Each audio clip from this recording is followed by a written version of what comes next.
We speak with Shooters Union National Vice President David Brown about the recent West Australian gun rally, which was a much greater success than hoped for, and our voting advice for shooters in that state as voting gets underway.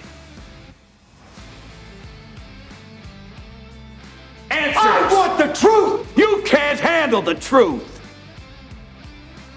Welcome to the Go Use Australia podcast. It's the podcast for Australian shooters who just want the political interference taken out of shooting. So welcome to another episode of Gun News Australia, brought to you by Politics Reloaded and Gun Traders Australia. And I have again with me Shooters Union National Vice President Dave Brown. How you doing, Dave? Very well, Neil. Thanks for having me on. Not a problem. You look quite relaxed after your flight over and flight back from Perth to help run the gun. Western Australia. Yeah, to help run the West Australian gun rally. It was a good weekend. It was a fantastic turnout, as I'm sure those that were there and those that spoke at the event. We had a crowd that was probably 50 to nearly 100% better than what we expected. Everybody was exceptionally well behaved.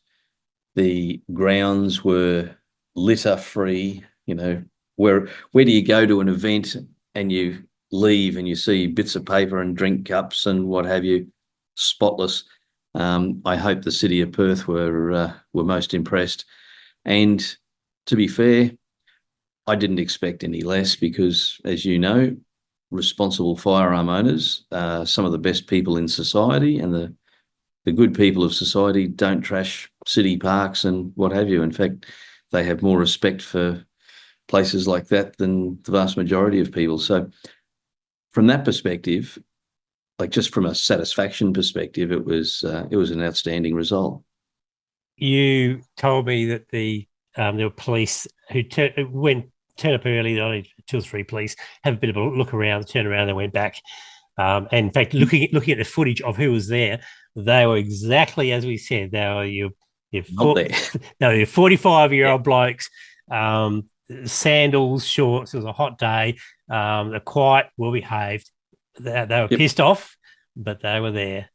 It's exactly as we thought.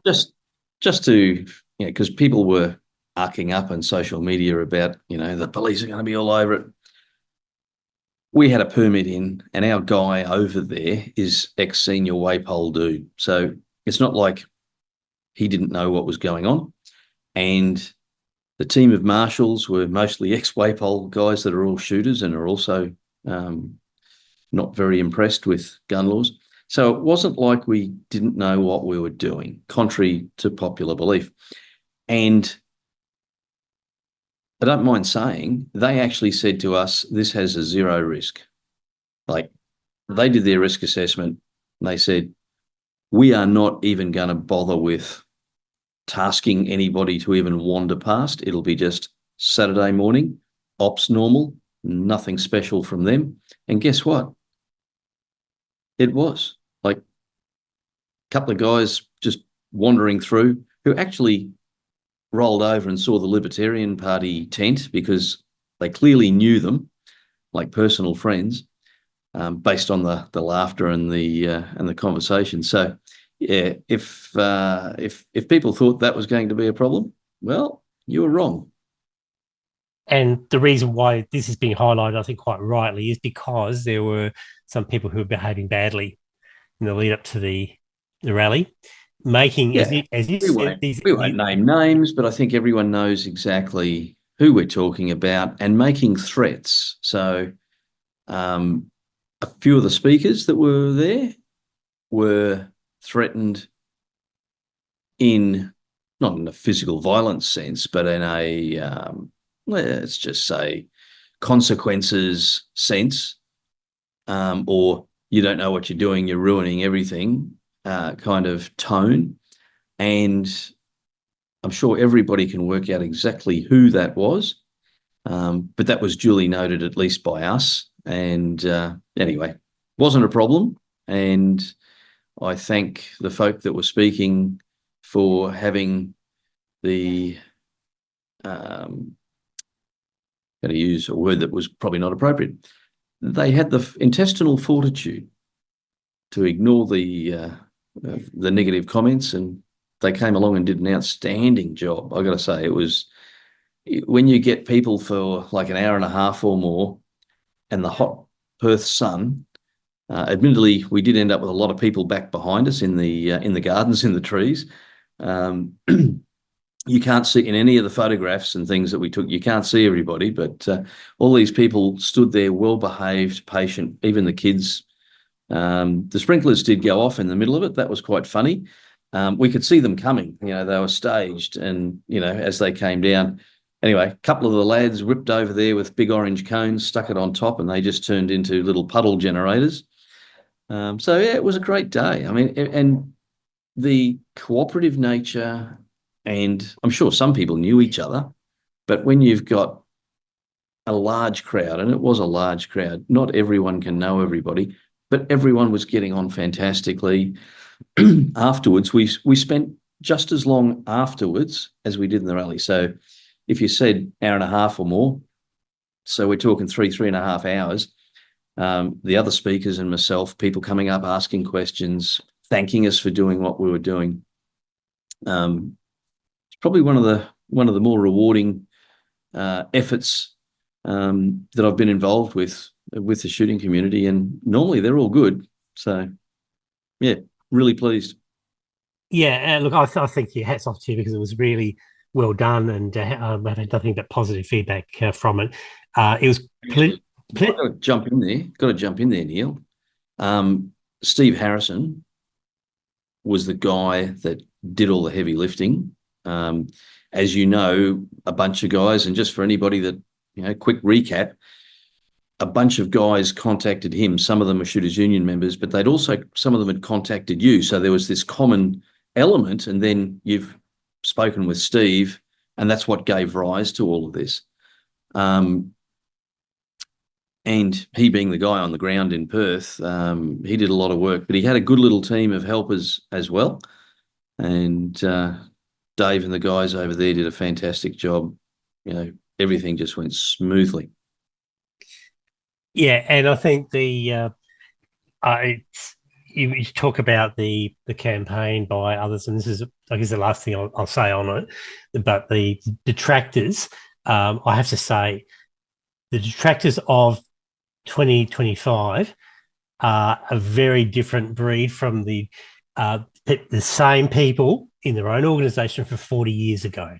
Well, 30 years ago, when they were organised marches on, for the the lead up to the ban on semi-auto. So it's a good point. Did they think they were badly behaved then, and therefore it'd be worse now, or something? I don't know. What's changed? What's changed? Bad luck gun laws you need to make a political point, especially when you've got a month to go before a state election. There is no better time to do that. And so I cannot understand the mindset. I can't understand it either. Where a couple of media releases is apparently enough to do it. Yeah. We'll move on. I think also the point of doing this was to demonstrate to parties. Now, predominantly the Nats and the Libs, but shooters, fishers, libertarians, whoever else, but also the Labor Party. These are good, honest, responsible people, and they're not happy, and they want this rolled back, changed, something serious done about it. And to reinforce that publicly speaks volumes, whereas one or two people in a backroom meeting, and look, we do it too. We meet with federal and state people in Queensland and New South Wales and South Australia and Tasmania, Western Australia. We do all those things, but this needed something else. And I think I'm saying, I shouldn't even say if, I'll guarantee people in the various parties were watching. I know the Liberal Party were, because some of their own were jumping up and down. This has set a very good level of, we've demonstrated the point, and people want to be listened to. So it was as much about the Labor Party as it was the Liberal Party. For that very reason. So they need to know that votes hang off this. That's ultimately the bottom line. That's what matters. And some of their people were there, and one of those chaps I think you'd interviewed recently, he was quite vocal about it. And he came up and saw us, and he was quite vocal on the day about how, he's trying to convince the Liberal Party, hey, you need to stand up and, you can't kick this can to the side you can't throw this hot potato because this will come back and bite you. Well, hopefully that message is getting through. And that was one of the key things with putting this rally on. This wasn't to march through the streets and get all the people in Perth riled up. This was about setting some examples to, Liberals, Nats, and the Labor Party. Like, I'm sure there's Labor politicians over there going, yeah, I'm a shooter, and geez, maybe we shouldn't have done this. For those who say our gun laws are okay, no, they're not okay. It's not okay for police to make the rules or for guns to be banned for the weakest of reasons, or to go after shooters just because they wear glasses. It's not okay to use duck season as a political football, or to close our gun shops without reason, or for politicians to use us as a battering ram. No, our gun laws are not okay. Where the Nationals want to go with this, they want to repeal the new act. And the question I've raised is, well, that's good, but what do they want to repeal it to, which I assume is the old act. And I was just having a bit of a chat with you beforehand about the fact that even the old act has got some really bad, thorny things on it. People out east, we don't understand what's happening out west. And probably that's all the more reason why West Australian shooters really need to fire up, because they do not have the benefit, well, when I say the benefits, the relative benefits of what we have, which are we have permits to acquire, where it's a hell of a lot cheaper to hang on to your firearms. The safe requirements are nowhere near as bad. We don't have property letters. We don't have serviceability certificates. All those homegrown things out west, which, yeah, sure, you can go back to. But I think you and I would be saying, take a longer view of this. Think about longer term and go in and fight. Don't just make this a one election cycle thing. Make it 2, 3, 4, 5 years, because I can tell you now, with the NFA now being 30 years old and people still talking about it, 4 years doesn't mean anything to us. Yeah. There's been a few people raise some issues with the election date, and then whoever wins, and then the date at which everything takes over, and that is in May, I think. Yet this comes in on the 1st of April. So there's this bit of no man's land. The incoming police minister ought to just pick up the phone to the West Australian Police and go, okay, all those new laws, don't touch them. That's probably the first thing. Don't touch them. Because on this date, it's all going to get unrolled. Now, how they do this in the legal framework of Western Australia, I really don't know. But to your point, rolling back to what they had before is at least better than nothing. But I think it needs a complete strip and rebuild. Trouble is, Western Australia historically has always thought we're all dumb and they're the smartest ones in the room. And even if you took Queensland's regulations, we've got a lot of stupid stuff too. In fact, we're working on that now that we've got a new government here. So maybe we might get some common sense. But yeah, I think as a bare minimum, they've got to repeal that bit of legislation and then see where they go from there. But it's going to take votes. It's going to take change of government. And it's going to take, and I'm sure this is music to your ears in the political sphere, it's going to take an upper house that's willing to take the stick to the lower house if they don't play the game. And that's probably a good way to segue off the rally and into another common interest discussion. The election. Who'd have thought? How about that? Okay. Elections have consequences. Well, look, as I said, there's no better chance for shooters to make a stand than now. It'll be over and done within a couple of weeks' time. So they can't. You talk about kicking the can. It's actually now time to vote, because we got postal voting, which starts, I think, the 19th or whatever it is of March. The early voting centres opened on the 24th February, 24th of February. So that's a 2-week run in. You got time to vote. And my message is don't rush it. Don't leave it to the last minute. Don't just think, oh, it's not going to matter. No. Go in there and vote and think carefully, take your time and work through the ballot paper. Do you want to tell me what your thoughts are in terms of who's worth supporting at this election? Well, actually, can I just start off even in front of that? As I say, elections have consequences, and I don't think there's enough shooters in Western Australia to make a difference. And some might take that as a defeatist attitude. I look at that as an opportunity. And I devoted all of my segment of speaking at the rally to motivating people to go and talk to friends, family, and co-workers, because this is bad legislation that affects you, but your friends, family, and co-workers, it mightn't affect, but something else will. Like, if it's not this now, it's something else next time. They need to think and they need to understand that not changing a government is going to cause them grief down the road as well. So they need to look at this current example and say, not copying that. So every firearm owner needs, and I mean needs, this is not optional. If you're watching and listening to this, this is not optional. You must talk to all your friends, family, and co-workers, even if they're not interested in shooting. They need to understand what the problem is, and they need to understand why they need to change their way of voting so that something similar doesn't come and bite them and their hobbies on the backside down the track. So that's the first thing. The next thing is they also need to talk amongst all their shooting mates, whether they're hunters, collectors, whatever, because they need to do this as well. So, elections have consequences. So that's what the shooter needs to do in terms of them getting active. And I understand a lot of shooters, pretty conservative folk, don't like, the rough and tumble of politics.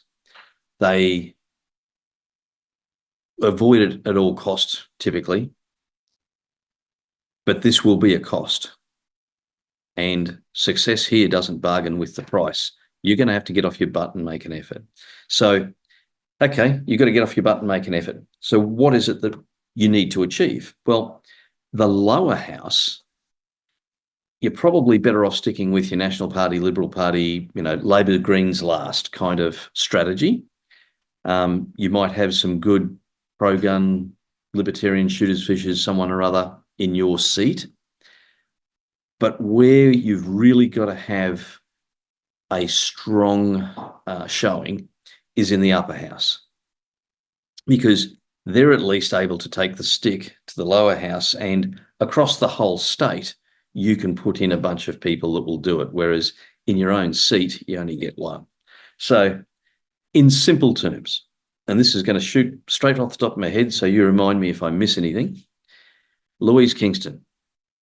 And if you could put her, Louise Kingston, times 20, you would, but you can't. So Louise Kingston, make it easy, just put her 1. Libertarian Party, and that starts with Ryan Burns, and they'll have 3 or 4 others. Go Libertarians.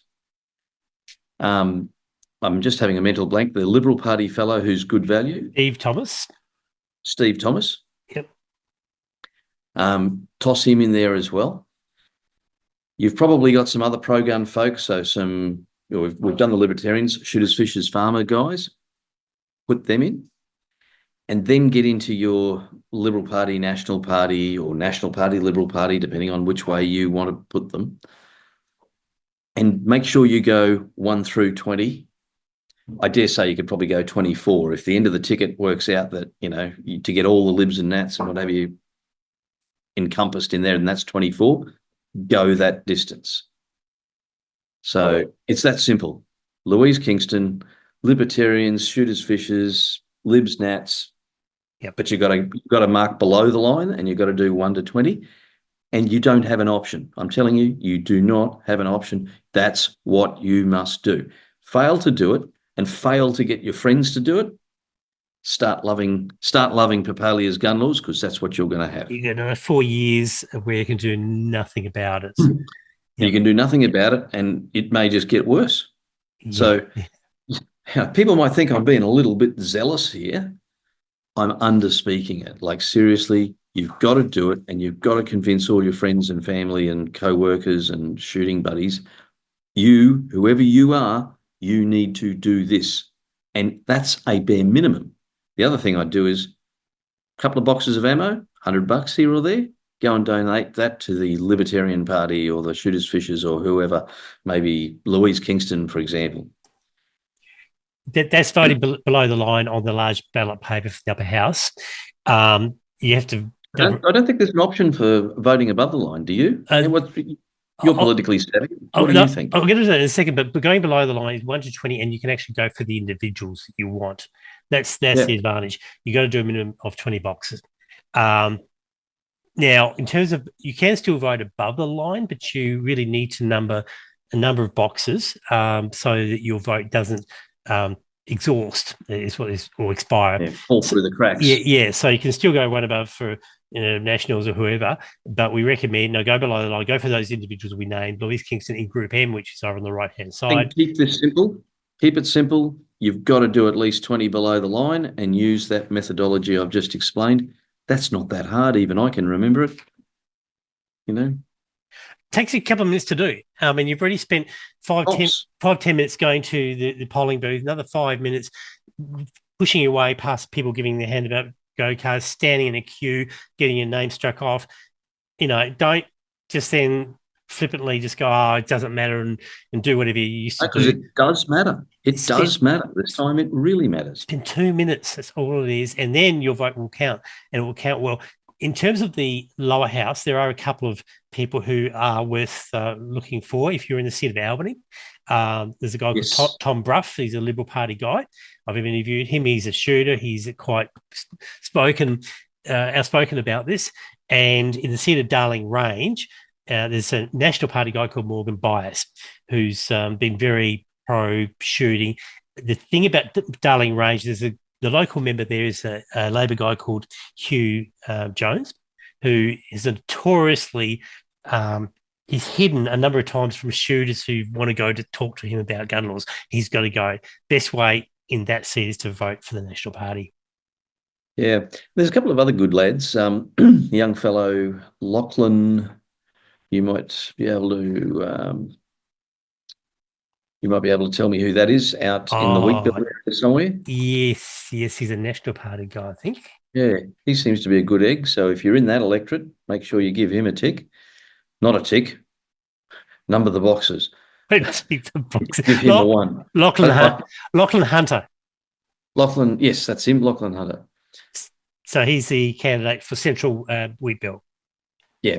So there's a few good ones. I mean, obviously, we don't know every candidate in every electorate, but you've only got to use your brain, and really, at the end of the day, if you're in an electorate and you've got a Liberal or a National, just make sure you're telling all your friends and family that the National guys and the Liberal guys are the ones they've got to put 1 and 2, and Labor Greens last. Otherwise, you're camping, you're four-wheel driving, you're sheep farming, who knows what's next. As you said, spread the word too, your friends. Don't just turn a blind eye to this election. There's a chance for your vote to become 3 or 4. And yeah, and think about it. I think of it as it's like Tupperware for elections, You tell 2 or 3 people and they tell 2 or 3 people. Before you know it, we've got thousands. That's how this works. And the more people that get off their backside and do this on the understanding that it's not a lot of effort, but it actually pays big dividends, if that's not a good way to understand it, go back to your sort of, grade 4 maths and revisit compound interest. It's the same thing, You've got to get everybody around you on the same page. So welcome even if they're not shooters. So welcome to Neil and Dave's election Tupperware party. That's right. Everyone gets a free lunchbox or something. Yeah. Just in closing, just for people who follow Politics Reloaded, interviews like this will now be available earlier than when they are normally released for YouTube members. So if you're interested in seeing our interviews earlier than normal, ahead of everybody else, then just sign up as a member. In fact, if you look at the description to this video, there'll be a link that'll take you to the join up page. But Dave Brown from Shooters Union, look, thank you so much for that. It was great to have a chat about the rally and look at how shooters can vote on March the 8th. Yep, just everyone remember, elections have consequences. Get off your butt. Good man. Thank you very much. Cheers. I hope you enjoyed this episode of Gun News Australia. Make sure you subscribe to the podcast and that you're on our email list. And don't forget to check the episode notes, because that's where you'll find out how to support the show. We'll see you in the next episode of Gun News Australia, brought to you by Politics Reloaded.